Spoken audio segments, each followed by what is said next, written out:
Before we get into today's video, I'd like to give a shout out to some of our newest subscribers. Raymond Tully, Wasteland Gypsy, and Daniel Tusa.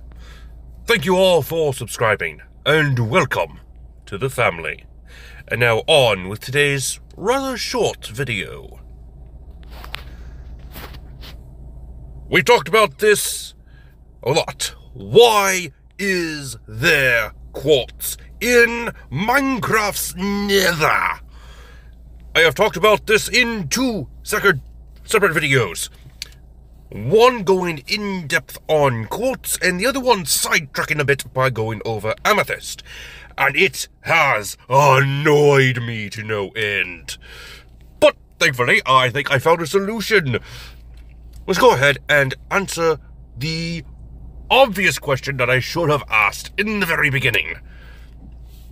How does snow quartz form? Snow quartz, of course, being our equivalent to Minecraft's nether quartz, as we have discussed in the first video. According to moonrisecrystals.com, the only website that I was able to click on that actually talked about the formation of quartz out in the real world, we have the following. Snow quartz is created after a volcanic explosion has transformed magma and lava into igneous rock. During the cooling down period, various gases form bubbles, which then become hollow spaces in the igneous rock. The rocks also shift and break, creating empty cracks, fissures, and other hollows. Chalcedony, which is the material that makes up quartz, are formed along afterwards when silica-bearing water permeates the rocks and begins to fill these hollow spaces. As the space fills, the water evaporates, leaving the silica behind to harden into chalcedony. The silica water may have picked up trace minerals along the way, which results in different colors and patterns in the new stone. And if that sounds a little bit familiar in that first line, by golly, that is the same as basalt.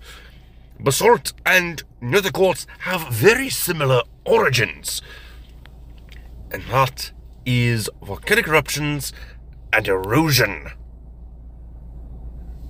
But how in the world did water get there?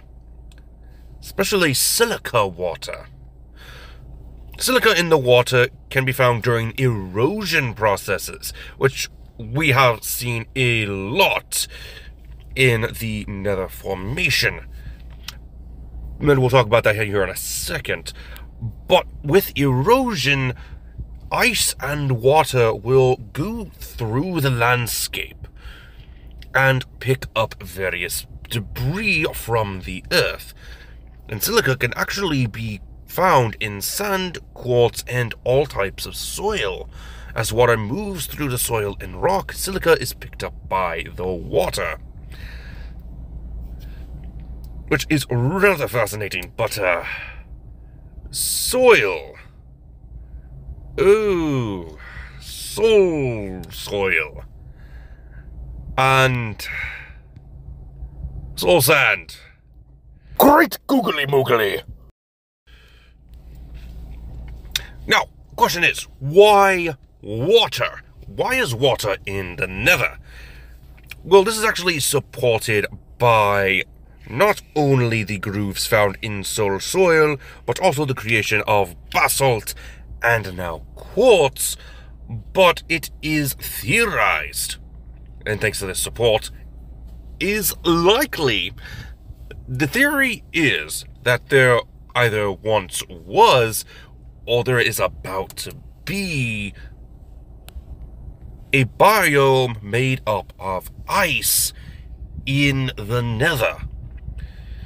Which it is possible to have these ices in the Nether. We've seen that. But thanks to the hot temperatures, it caused the ice to melt and move through the Nether, causing all of this basalt to be formed, because blue ice and lava with soul sand and soul soil creates the basalt. Then you also have now quartz picking up the silica from the soul sand and soul soil and delivering it into these cracks in the netherrack. But also, like I said, the grooves in the soul soil are indications of erosion from when ice traveled through the area. But there's another factor. If there was no water, how would fungi grow? Which we have fungi in the Nether in the form of the Crimson Forest and the Warped Forest. Now, I do already know why there is a warped forest being a warped forest, but that is for another day.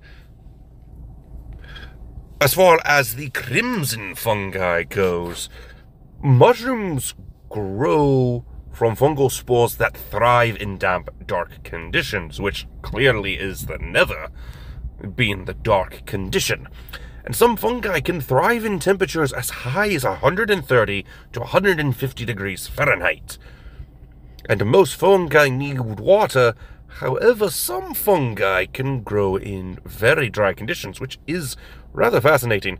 And I do have to point out that Nylium is Nether mycelium. So that is something to take into consideration. And another thing to note is that fungi take in oxygen and release carbon dioxide, which is something that I'm going to have to take a look at much later, because there are other conditions where things get a little weird with the oxygen levels. But it certainly answers our question of why water would be in the Nether. And that is because if there wasn't, there wouldn't be fungi. Well, this has been a rather fun video, viewers. I do hope that you enjoyed, and thankfully we've finally been able to give a definitive answer as to why quartz can be in the Nether. So, with that being said, this has been Drehon, and I am... Oh! Corey! What are you doing here? Why, yes, it has been very helpful. Our conversation over on Twitter has been able to help with this very crazy problem that I had. But why are you here now? Oh? More material for the amethyst? What do you got? You do this just to torture me, don't you?